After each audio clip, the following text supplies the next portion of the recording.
Hello friends, स्वागत है आपका मेरे यूट्यूब चैनल एनवीटेक में। आइए बच्चों, हम लोग अपने हाइड्रोलिक्स की जो टॉपिक थी प्रॉपर्टी ऑफ फ्लूइड उसको आगे कंटिन्यू करते हैं। और जिन बच्चों ने अभी तक मेरी वीडियो को मेरे यूट्यूब चैनल को सब्सक्राइब नहीं किया है, सब्सक्राइब कर लें। वीडियो को लाइक और शेयर करना न भूलें। कमेंट बॉक्स में जाके अपनी प्रॉब्लम को कमेंट करें, मैं कमेंट देखता हूँ, आपकी प्रॉब्लम को सॉल्व करूँगा। ठीक है बच्चों, आइए अगली प्रॉपर्टी की तरफ बढ़ते हैं। बच्चों देखते हैं, हमने यहाँ पर लिख दिया है क्या, 4 प्रॉपर्टी को एक साथ, क्योंकि इसको समझाने में आसानी हो, लिखने का समय बच जाए। देखिए बच्चों, मैंने लिखा है एक प्रॉपर्टी लिखा है रिलेटिव डेंसिटी, सापेक्ष घनत्व, स्पेसिफिक डेंसिटी, स्पेसिफिक ग्रेविटी, विशिष्ट गुरुत्व, विस्कोसिटी या डायनेमिक विस्कोसिटी, श्यानता या गतिक श्यानता भी से कहते हैं, और लास्ट है काइनेमेटिक विस्कोसिटी, जिसे हम शुद्ध गतिक श्यानता कहते हैं। प्रॉपर्टी खत्म नहीं हुई बच्चों, अभी आगे प्रॉपर्टी और 3-4 हैं, उनको भी पढ़ना है। पहले इन चारों को पढ़ लिया जाए अच्छे से। तो देखिए बच्चों, रिलेटिव डेंसिटी क्या होती है, किसी पदार्थ की रिलेटिव डेंसिटी क्या होती है। तो किसी पदार्थ की जो रिलेटिव डेंसिटी होती है या रेशियो होता है किसी मानक पदार्थ से के relative density weight mass density से, तो किसी पदार्थ का सापेक्ष घनत्व उस पदार्थ के घनत्व तथा किसी मानक पदार्थ के द्रव्यमान घनत्व का अनुपात ही होता है। यानी कि किसी पदार्थ के द्रव्यमान घनत्व का अनुपात किसी मानक पदार्थ के द्रव्यमान घनत्व से उसका क्या कहलाता है, सापेक्ष घनत्व कहलाता है। तो यही रेशियो मैंने लिखा क्या, रिलेटिव डेंसिटी ऑफ सब्सटेंस क्या होता है, mass density of substance upon mass density of मानक सब्सटेंस, मानक पदार्थ। तो यही मानक पदार्थ है क्या, ये तो रेशियो हो गया बच्चों। इसकी ना तो यूनिट होगी ना डायमेंशन, क्योंकि ऊपर भी क्या है, मास डेंसिटी, नीचे भी मास डेंसिटी है। वो अलग बात है कि यह कोई अदर सब्सटेंस है और यह स्टैंडर्ड सब्सटेंस है। तो यहां पर क्या है कि दोनों है डेंसिटी, तो दोनों डेंसिटी का रेशियो है, तो इसका भी केजी पर मीटर क्यूब, इसका भी केजी पर मीटर क्यूब का होगा, कट जाएगा, यूनिट नहीं आएगी, यूनिट लेस हो जाएगा, और डायमेंशन होगी नहीं, क्योंकि यूनिट नहीं है तो डायमेंशन नहीं होगी। इसके बाद ये स्टैंडर्ड पदार्थ हमारा है क्या बच्चों, इसको समझते हैं। स्टैंडर्ड पदार्थ क्या है, यानी कि ऐसा पदार्थ जिससे हम क्या करें, अनुपात करें या जिससे भाग दें तो बदले ना, उसकी जो मैग्नीट्यूड है, जो मान है, वो परिवर्तित नहीं होना चाहिए।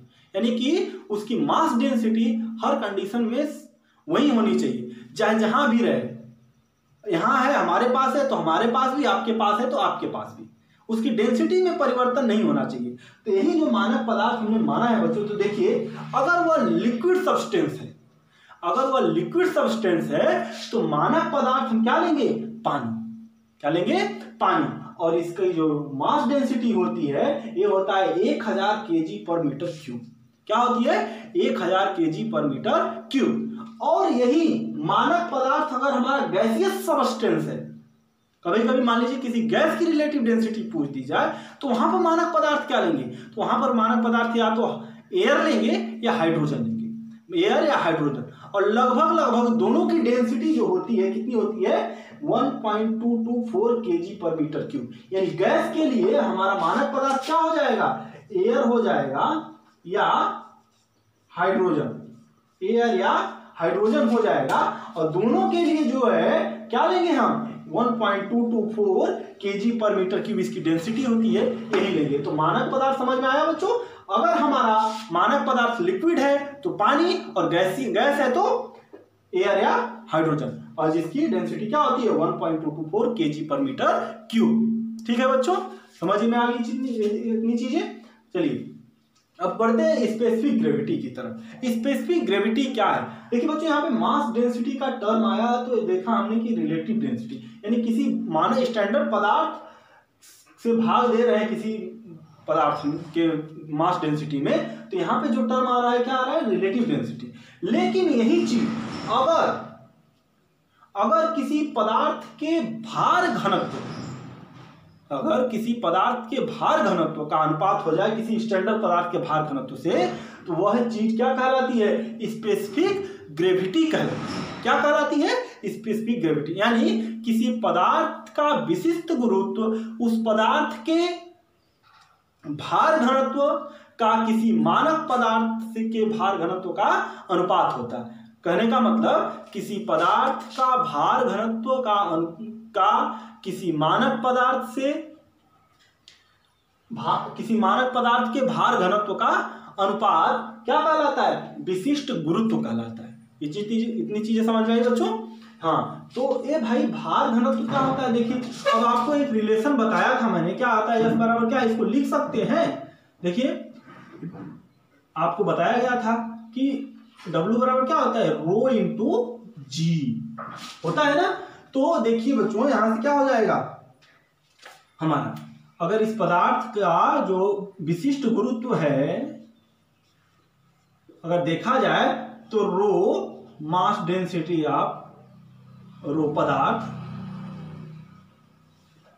इंटू जी बटे नीचे भी वही है, तो ये रो क्या हो जाएगा यहां पर? मानक पदार्थ इंटू जी। अब देखिए बच्चों, जी क्या करेगा? कैंसिल कर देगा इसको, तो यस बराबर क्या आ जाएगा? यानी रिलेटिव स्पेसिफिक ग्रेविटी पदार्थ की जो होगी, आपको क्या मिली? पदार्थ बटे मानक पदार्थ, यानी यही मिला, यानी कि आरडी रिलेटिव डेंसिटी ऑफ पदार्थ। यानी कभी कभी किसी किसी केस में, हर समय नहीं बच्चों, किसी किसी केस में जो हमारी स्पेसिफिक ग्रेविटी है यही कहलाती है क्या? रिलेटिव डेंसिटी भी कहलाती है। तो ये देखिए बच्चों, इन दोनों में रिलेशन भी यही है। क्या होता है? जो स्पेसिफिक ग्रेविटी होती है वही रिलेटिव डेंसिटी होती है, न कि कुछ और। तो बच्चों इतनी चीजें समझ में आ गई, तो आगे बढ़ा जाए। अब इसको मिटाना है हमें, अगर आप स्क्रीनशॉट लेना चाहते हैं तो ले लीजिए। चलिए ठीक है बच्चों, ठीक है, इसको मिटा देते हैं ताकि आगे की चीजों को पढ़ने में हमें क्या हो?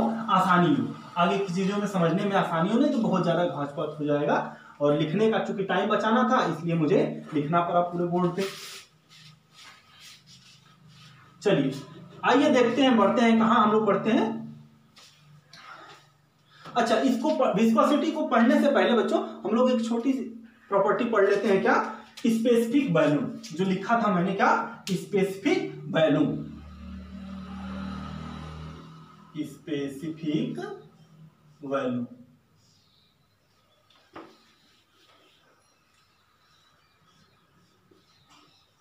स्पेसिफिक वॉल्यूम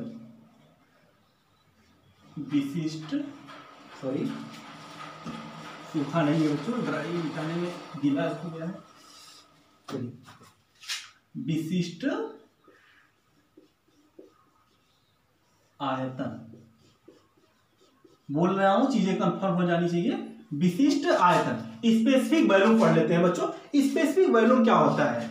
ये होता है बच्चों, स्पेसिफिक वॉल्यूम होता है क्या? किसी पदार्थ का जो स्पेसिफिक वॉल्यूम होता है उसके टोटल वॉल्यूम का अमाउंट ऑफ मास से हम क्या कर दें? भाग दे दें, तो यह जो नई प्रॉपर्टी निकल के आती है उसे क्या कहते हैं? स्पेसिफिक वॉल्यूम कहते हैं। क्या कहते हैं? स्पेसिफिक वॉल्यूम कहते हैं। या यूं कहें कि किसी पदार्थ का कुल आयतन तथा उस पदार्थ के कुल अणुओं का अनुपात या कुल द्रव्यमान का अनुपात क्या कहलाता है? विशिष्ट आयतन कहलाता है। इसकी यूनिट क्या होगी बच्चों? इसकी यूनिट जो है, यूनिट क्या होगी? देखिए, मीटर क्यूब प्रति केजी। क्या होगी? मीटर क्यूब प्रति केजी।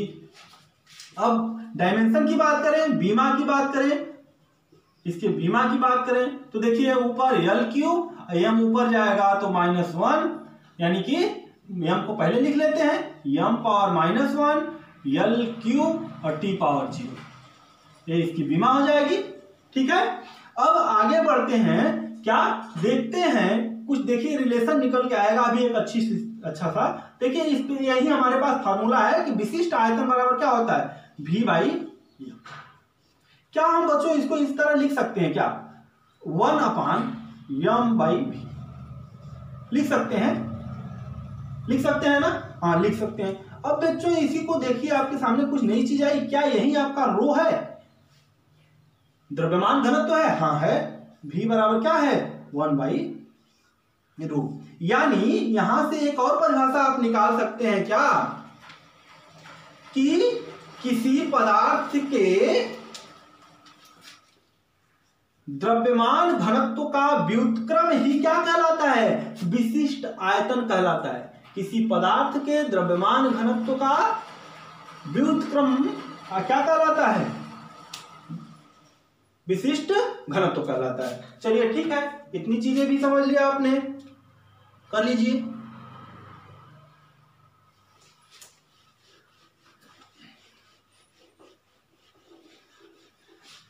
ठीक है, चलिए अब पढ़ते हैं हम लोग क्या, विस्कोसिटी या डायनामिक विस्कोसिटी और काइनेटिक विस्कोसिटी। इन चीजों को देख लेते हैं, इसके बाद आगे बढ़ा जाएगा। तो चलिए देखते हैं क्या होती है विस्कोसिटी। श्यानता क्या होती है या गतिक श्यानता क्या होती है? तो बच्चों देखिए, श्यानता का मतलब किसी तरल के गाढ़ेपन अथवा पतलेपन से है। कोई तरल कितना गाढ़ा है या कितना पतला है को व्यक्त करने वाली इकाई क्या कहलाती है? आइडेंटिटी श्यानता कहलाती है या गतिक श्यानता कहलाती है। या किसी फ्लोइंग फ्लूइड के गाढ़ेपन अथवा पतलेपन को व्यक्त करने की इकाई क्या कहलाती है? विस्कोसिटी या डायनामिक विस्कोसिटी कहलाती है। इसको समझने के लिए बच्चों आइए देखते हैं क्या होता है। एक टर्म आता है क्या, Newton's law of viscosity. Newton ने विस्कोसिटी के संदर्भ में अपना एक नियम प्रतिपादित किया जिसे हम क्या कहते हैं? न्यूटन का श्यानता नियम। न्यूटन का श्यानता नियम कहते हैं। अब ये होता क्या है बच्चों, आइए देखते हैं। देखिए आपके सामने एक फिगर बनाया है मैंने कि कोई फ्लूइड है, इसके ऊपर हमने क्या किया, एक शियर फोर्स अप्लाई किया। क्या किया? एक शियर फोर्स अप्लाई किया, कर्तन बल अप्लाई किया। और यह फ्लूइड की प्रॉपर्टी होती है बच्चों कि वह लेयर बाय लेयर क्या होता है? फ्लो होता है। और तो लेयर बाय लेयर फ्लो होता है तो एक लेयर दूसरे लेयर के क्या करती है? बहने का विरोध करती है। क्या करती है? अपने ऊपर स्लाइड होना नहीं देना चाहती, नहीं चाहती कि हमारे ऊपर कोई दूसरी लेयर आए, लेकिन आती है। लेयर बाय लेयर फ्लो होता है उसका, तो दूसरी लेयर किसी पहली लेयर को क्या करती है? बहने से रोकना चाहती है। तो इन दोनों के बीच जो है सापेक्ष गति होती है। इस सापेक्ष गति को मैंने लिख दिया dv, इन दोनों लेयरों के बीच ऊंचाई मैंने लिख लिया dh। और इसी सापेक्ष गति का विरोध करने वाली जो प्रॉपर्टी होती है बच्चों, वही कहलाती है क्या? श्यानता या डायनामिक विस्कोसिटी। गति के कारण इसमें क्या होता है? फ्रिक्शन जनरेट होता है, और इस फ्रिक्शन के कारण इस गति का प्रभाव जो है कम करना चाहती है या इसके बहने का विरोध करती है, तो उसी को कहते हैं गतिक श्यानता। और बल और गति दोनों के कारण ऐसा प्रभाव उत्पन्न हुए, इसलिए क्या कहते हैं? डायनामिक विस्कोसिटी कहते हैं। तो देखिए बच्चों क्या है कि मैंने मान लिया क्या कि दो लेयरों के बीच की ऊंचाई dh तथा इनके दोनों लेयरों के बीच का जो वेग है या सापेक्ष वेग है क्या है? dv। तो देखिए जो शियर फोर्स होता है ये क्या होता है? वेग के या सापेक्ष वेग के समानुपाती तथा दोनों लेयरों के बीच की दूरी के क्या होता है? व्युत्क्रमानुपाती है। या कह सके आगे देखिए, अब दोनों को मिलाएं तो क्या मिलेगा? dv/dh। यानी कि ये जो शियर फोर्स होता है दो लेयर के वेग प्रवणता के क्या होता है? समानुपाती होता है। किसी फ्लोइंग फ्लूइड के बीच लगने वाला कर्तन बल दोनों लेयरों के बीच वेग प्रवणता वेलोसिटी ग्रेडियंट की क्या होता है? समानुपाती होता है। अब देखिए बच्चों आ गया tau is directly proportional to dv/dh। अब टाउ इक्वल टू प्रोपोर्शनल का नियतांक हटाएंगे बच्चों, प्रोपोर्शनल का चिन्ह हटाएंगे तो एक बराबर का चिन्ह आएगा, अपने साथ एक नियतांक लाएगा जिसे म्यू के नाम से जाने जाते हैं। तो म्यू dv/dh, इसी म्यू को विस्कोसिटी कांस्टेंट या डायनामिक विस्कोसिटी के नाम से जाना जाता है। क्या? विस्कोसिटी कांस्टेंट या डायनामिक विस्कोसिटी के नाम से भी जाना जाता है। तो म्यू बराबर क्या हो जाएगा? Tau dh/dv। अब देखिए बच्चों, अब यहीं पर हमारे पास जो हमें मिल गया क्या? म्यू इक्वल टू क्या? Tau dh/dv। हमें यही श्यानता होती है जो हमारा है श्यानता कांस्टेंट या गतिक श्यानता होती है। अब देखिए इसकी यूनिट के ऊपर विचार करें तो देखिए इसकी यूनिट शियर फोर्स है, कर्तन बल है। तो कर्तन बल क्या होता है बच्चों? प्रति एकांक क्षेत्रफल पर लगने वाला बल, प्रति एकांक क्षेत्रफल पर लगने वाला बल यानी कि न्यूटन प्रति मीटर स्क्वायर इनटू, देखिए dh क्या है? दूरी है, लंबाई है, और dv क्या है? मीटर वेग है, तो मीटर प्रति सेकेंड। तो देखिए मीटर से मीटर कट गया तो क्या मिलेगा? Newton metre square newton second प्रति मीटर स्क्वायर। सेकेंड ऊपर चला जाएगा बच्चों यहाँ पर, तो न्यूटन सेकेंड प्रति मीटर स्क्वायर। अब देखिए न्यूटन मीटर स्क्वायर क्या होता है? दाब का भी मात्रक है, होता है, यानी कि न्यूटन प्रति मीटर स्क्वायर को क्या कहते हैं, पास्कल भी कहते हैं, तो इसको पास्कल सेकेंड भी कह सकते हैं। या यही जो मात्रक है हमारा, अगर हम इसको सीजीएस में ले जाएं, सीजीएस में ले जाएं तो न्यूटन डाइन में कन्वर्ट हो जाएगा। क्या, डाइन सेकेंड प्रति सेंटीमीटर स्क्वायर, डाइन सेकेंड प्रति सेंटीमीटर स्क्वायर, यह भी मात्रक हो जाएगा। तो देखिए विस्कोसिटी के कितने मात्रक निकल के आए, न्यूटन सेकेंड प्रति मीटर स्क्वायर, या इसी को क्या कहते हैं, पास्कल सेकेंड, तथा सीजीएस में पहुंचे तो डाइन सेकेंड प्रति सेंटीमीटर स्क्वायर।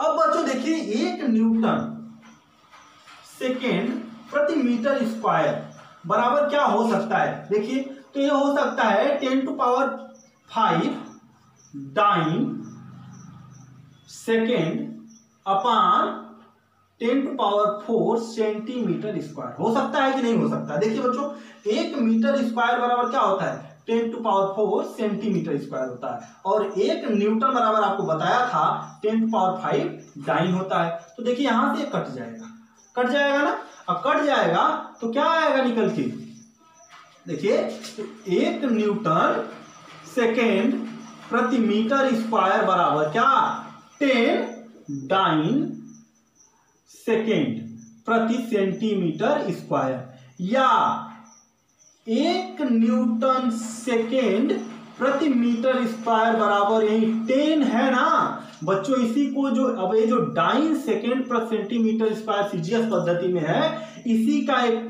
इसको कहते हैं हम पॉइज। क्या कहते हैं, पॉइज, यानी कि 1 पास्कल सेकेंड बराबर आपको क्या मिलेगा, 10 पॉइज, या 1 पास्कल सेकेंड, कोई अगर 10 नहीं हटता है ना बच्चों, तो ये आ जाता है, इसकी कोई एक टर्म आता है क्या, सेंटीपॉइज। क्या आता है, सेंटीपॉइज। तो अब देखिए आपके पास कितनी मात्रक आ गए, न्यूटन सेकेंड पर मीटर स्क्वायर या पास्कल सेकेंड, या तथा डाइन सेकेंड पर सेंटीमीटर स्क्वायर, और इसी को क्या कहते हैं आप लोग, पॉइज के नाम से भी जानते हैं। क्या करते हैं, पॉइज के नाम से भी जाना जाता है। तो इतनी चीजें समझ में आ गई बच्चों। विस्कोसिटी क्या होती है, न्यूटन्स लॉ ऑफ विस्कोसिटी क्या होता है, इसकी यूनिट्स क्या होती हैं, विभिन्न यूनिट्स में क्या रिलेशन होता है। ठीक है, इतनी चीजें आ गई। चलिए आगे बढ़ते हैं, कर लीजिए, स्क्रीनशॉट लेना है तो ले लीजिए बच्चों। ठीक, इस तरह पढ़ते रहिए बच्चों, जो भी दिक्कतें आती हैं आप बताइए, आगे देखा जाएगा। कमेंट बॉक्स में जाके उसको कमेंट कर दीजिए, हम आपकी प्रॉब्लम को बता देंगे किसी अगले लेक्चर में। अगले लेक्चर में बच्चों आपको बता के ही आगे बढ़ा जाएगा। चलिए देखिए, आपके पास क्या आया, इसकी यूनिट आ गई, क्या आई, यूनिट आ गई क्या, न्यूटन सेकेंड प्रति मीटर स्क्वायर या पास्कल सेकेंड, तथा अगर सीजीएस में गए हैं आप लोग तो क्या निकाले हैं, डाइन सेकेंड प्रति सेंटीमीटर स्क्वायर, या इसी को क्या बोला है आप लोगों ने, पॉइज बोला है। आइए बच्चों इसकी बीमा देख लीजिए। बीमा देखेंगे तो देखिए ऊपर न्यूटन है ना, तो m/L(T⁻²), इसकी बीमा हो गई। सेकेंड है तो यहाँ t समय का बटे लंबाई है तो स्क्वायर, तो देखिए आ गया। इसको ऊपर भेजेंगे निगेटिव हो जाएगा बच्चों, तो क्या मिलेगा, m(L⁻), देखिए 2 घात है, आएगा निगेटिव, 1 घात पॉजिटिव, फिर भी एक निगेटिव घात बचेगी। यहाँ देखिए -2 है, 1 + 1 है इस पर, तो क्या आएगा, तो -1 आ जाएगा। तो इसकी बीमा भी आप लोगों ने देख ली। तो सारी चीजें आप लोगों ने देख लिया, क्या यूनिट क्या है, बीमा क्या है, कौन कौन सी यूनिट है, और विभिन्न यूनिट में क्या रिलेशन है। इसके बाद बच्चों एक छोटी सी टॉपिक बची है आपकी, क्या, शुद्ध गतिक श्यानता, यानी कि किसी फ्लूइड के फ्लो होने मात्र से, यानी कि गति मात्र से जो विस्कोसिटी डेवलप होती है, क्या होती है, जो विस्कोसिटी डेवलप होती है उसको क्या कहते हैं, उसकी शुद्ध गतिक श्यानता कहते हैं। यानी किसी फ्लूइड की केवल फ्लो होने या गति मात्र से जो विस्कोसिटी डेवलप होती है उसे क्या कहते हैं, शुद्ध गतिक श्यानता कहते हैं। शुद्ध गतिक श्यानता को म्यू से क्या करते हैं, न्यू से दर्शाते हैं, न्यू से दर्शाते हैं। और न्यू का बराबर होता है dynamic viscosity upon mass density. क्या होता है, dynamic viscosity upon mass density. अब इसकी यूनिट पे चलते हैं बच्चों, यूनिट क्या होगी, मात्रक क्या होगा देख लेते हैं। देखिए विस्कोसिटी की जो यूनिट है क्या, न्यूटन सेकेंड प्रति मीटर स्क्वायर बटे केजी प्रति मीटर क्यूब, केजी प्रति मीटर क्यूब। अब बच्चों चलिए देखते हैं अब कैसे आएगा, सॉल्व करते हैं। तो देखिए न्यूटन को क्या कह सकते हैं, किलोग्राम मीटर प्रति सेकेंड स्क्वायर कह सकते हैं, बिल्कुल कह सकते हैं। ऊपर क्या है, सेकेंड है बट्टे मीटर स्क्वायर बटे, अब होल के बटे केजी प्रति मीटर क्यूब। देखिए बच्चों अब देखिए केजी से केजी क्या हो गया, खत्म हो जाएगा, एक सेकेंड को खा जाएगा। अब देखिए यह मीटर स्क्वायर है, इसको खा जाएगा। अब यह मीटर बचेगा तो यह जाएगा ऊपर, तो और नीचे एक सेकेंड बचा आपके पास। तो देखिए क्या मिल गया, मीटर स्क्वायर प्रति सेकेंड। क्या हो गया इसकी यूनिट, मीटर स्क्वायर प्रति सेकेंड। अब बीमा की बात आइए बच्चों करते हैं इसके, तो बीमा की बात करेंगे तो बीमा क्या आएगी, बीमा क्या मिलेगी आपको, देखिए ऊपर है लेंथ है तो एल स्क्वायर बटे नीचे सेकेंड है टी, यह हो गया बीमा। या दोनों को एक साथ कर दें तो यम है नहीं तो यम पावर 0 लिखे या न लिखे तो कोई प्रभाव नहीं, एल स्क्वायर टी पावर -1, यह हो गई इसकी बीमा।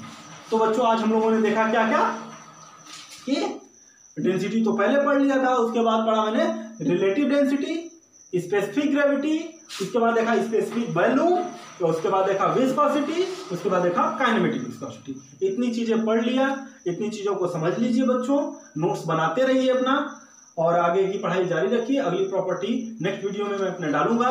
तब तक के लिए धन्यवाद। और मेरे चैनल को बच्चों ज्यादा से ज्यादा सब्सक्राइब, लाइक, शेयर करते रहिए और बच्चों के पास वीडियो को पहुंचाते रहिए ताकि उन बच्चों को पढ़ाई करने में दिक्कतें ना आए और ये वीडियो उनके पढ़ाई में मददगार साबित होगी, ये मेरी गारंटी है। और जो भी समस्याएं आ रही है कमेंट बॉक्स में जाके आप कमेंट करिए, मैं उसे समझाऊंगा। न्यूमेरिकल लगाते रहिए फार्मूलों का आदि। धन्यवाद बच्चों।